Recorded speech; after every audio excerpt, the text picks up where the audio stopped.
of this whole heroic, like, last-minute thing to find me a mini HDMI cable. So can you just give them all, like, a round of applause?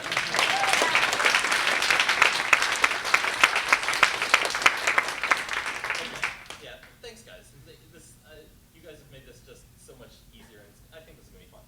But anyway, so let's get into the meat of this. A while ago, I got into this, I had this bad habit, okay?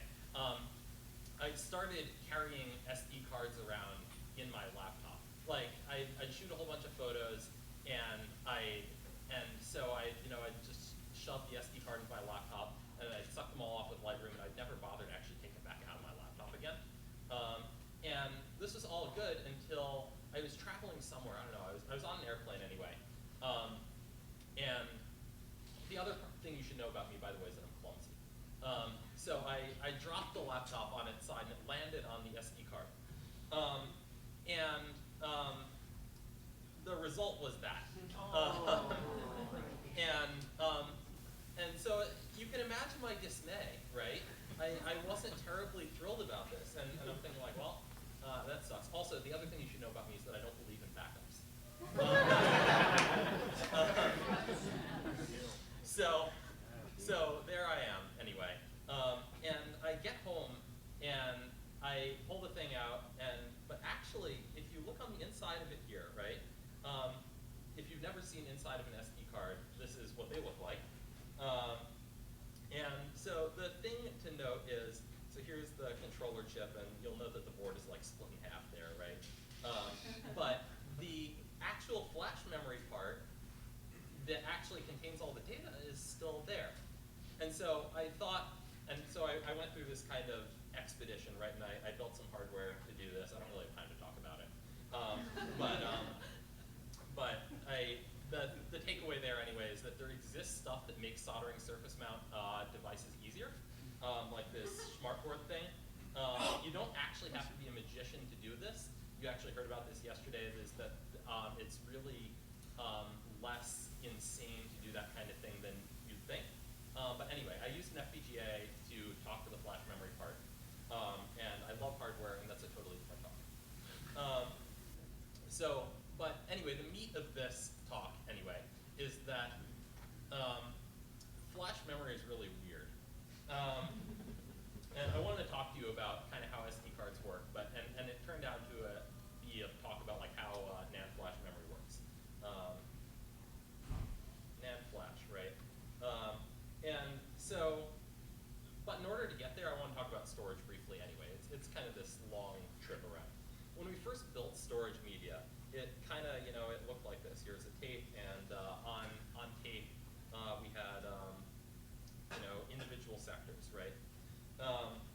There are these little blocks of data, and they have this nice property that you can go to any sector and you can read and you can write in any sector, right? Except it takes a long time when you have it all on tape. And so we put it all on rotating media, okay? And so here is kind of this drive, and you can see it's kind of split up like a pizza. And so now all the sectors are in order here. And actually you can do a little bit better because it doesn't take an entire pizza slice in order to store like 512 bytes, right? So you can divide it into concentric sectors. So here's cylinders and sectors, and that's how you address them. And then this is hard drives, by the way, that I'm talking about. And then a while later, we decided, well, you actually might want to stack them up. So there's cylinders, heads, and sectors. And so if you've ever gone into, did I ever tell you I'm a terrible artist?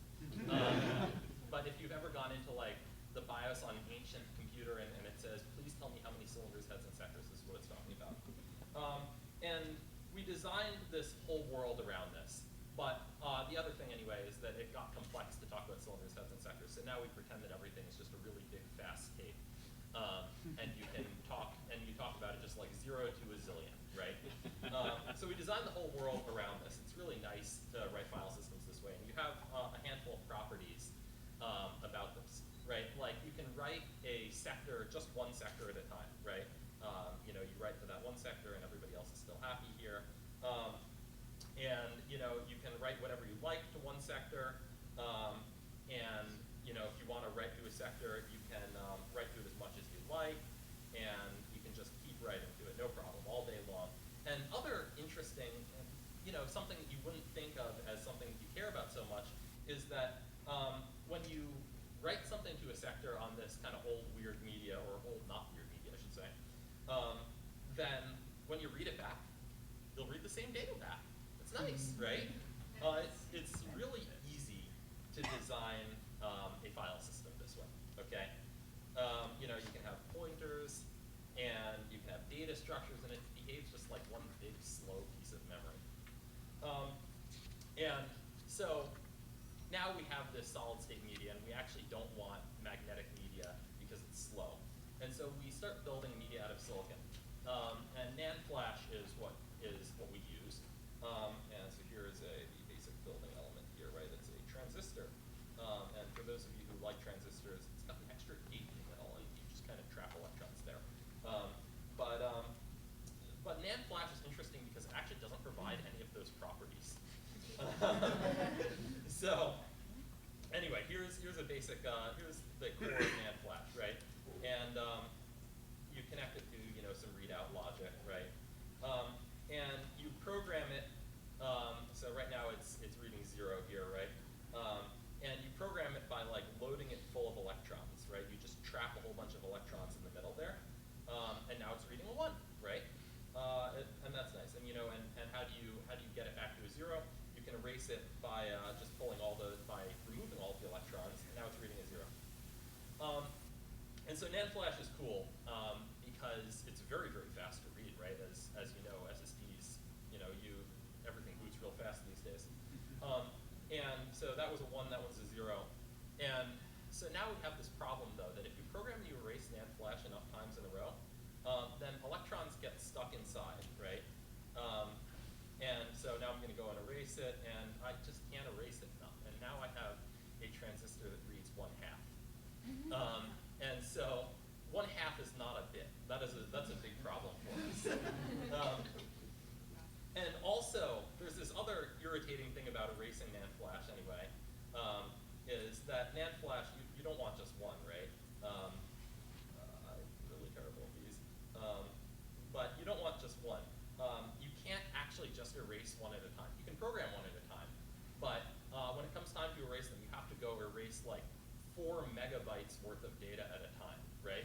So you can write a 512 byte sector, but you can't erase less than 4K. And so the solution to this, by the way, is this class of algorithms called device management, or wear leveling. And the idea is you actually start looking at it like a log structured file system. It's like you write a journal, and then you have to go replay the journal to figure out. It's like a file system on top of your file system, right? It's this very yo-dog sort of affair. And so anyway, here's another irritating thing about NAND flash. So I showed you 1 transistor hooked up to this readout logic, but if you had readout logic for every transistor on the chip, it would be really, really expensive, right? Like, the whole idea is that you just throw down a whole bunch of these NAND flash transistors, and they're cheap. But what we do actually is we build this kind of totem pole of NAND flash. And by the way, this is why it's called NAND flash. Old NOR flash, you used to have, you know, all of the transistors connected individually to the readout logic, but in NAND flash, you stack them up. And actually, by the way, I drew, what, 5 here? Well, there's actually like, you know, 4,000 in a row. But the idea is when you want to read out a transistor, you actually bypass the ones that you're not trying to read, right? So that means if I have all these bypassed, now I can read what this one's up to.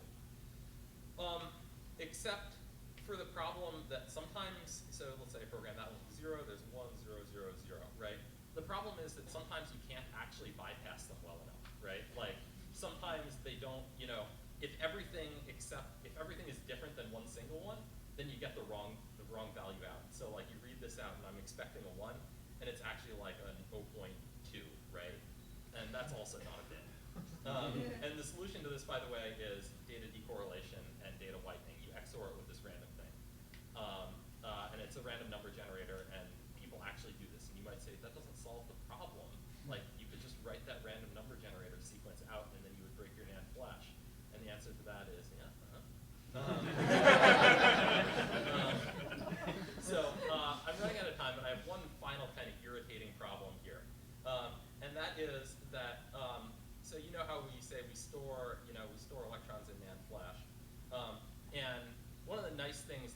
expect about storage when you store something that you can keep reading it, right? But actually, every time you read it, some of the electrons leak away. And actually, even if you don't read it, sometimes it just like forgets. Like NAND flash just forgets. It just doesn't store sometimes. And the solution to this, by the way, is you hope that not so much forgets all at once. And you use error correcting codes. I think Kieran talked about these yesterday in the context of 802.11. And so like they're parity codes and Hammond codes and read solemn and BCH codes. And like the more math you want to throw at it, the better you can get. So anyway, these are things that I spent a while reverse engineering. And I wanted to tell you about them because it's kind of cool. I think that these things are cool, and it's amazing how much technology we wrap around this really crappy material in order to make it usable for storage. And like this is all in this really cheap SD card. So the other side of this, by the way, is that NAND flash is totally terrifying. And like the cheaper the SD card controller, the more terrified you should be. So I don't really mind SSDs, but I'm not sure I want to reuse an SD card more than once. The other takeaway lesson from this is that if you read enough Wikipedia and you have a vaguely rudimentary background in the subject area, anything is possible. So anyway, the code is all on the web, and there's like a whole write-up